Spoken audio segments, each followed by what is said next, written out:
centenares de votos aqui, total de partido AVP, caminha com urna a considerar que o voto é inválido, ora que não sai tiki for de ronchi,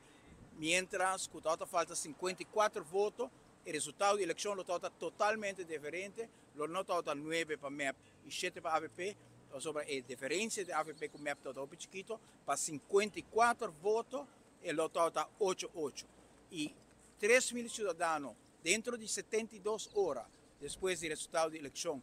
bem aqui com documento, com firma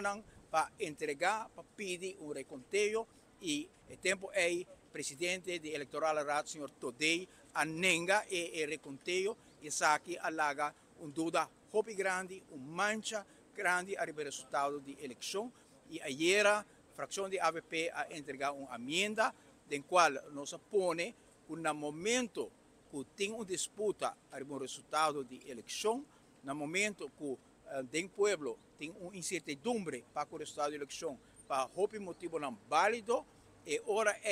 tem processo caminho para disputar o resultado da eleição, não por vai over na queima, destruir e estabilidade, o qual a suceder aqui não. O qual a suceder também durante o processo eleitoral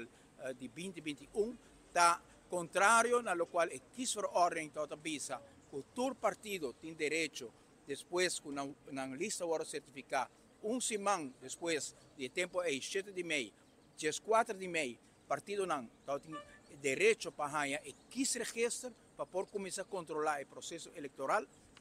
Tempo aí, senhora Evelyn Wever Cruz, governo de Evelyn Wever Cruz, a decidir que não vai dar e quis registro mais, empurra que a lei que diz que todo partido tem direito a arribar e quis registro, nós vai, e agora tem uma apelação, promete na Electoral Rad, e não também naturalmente a mesma pessoa today a decidir que nós não estamos ele, e agora a corte, então 2 dias para a eleição, nós ganhamos o caso, caminho da corte avisa que o Ministério da Equis Registro, que o número de estão que vota, e que o censo a fazer o tempo aí, na interpretar os votos com o número que men unicamente fam, que men se botin de urna eleitoral, cruz, vai votar, ou não está o número, que men botin 2 cruz na urna eleitoral, e não sabe, e não pode controlar, que está empurra, com o espírito e o desejo de lei para controlar o processo eleitoral.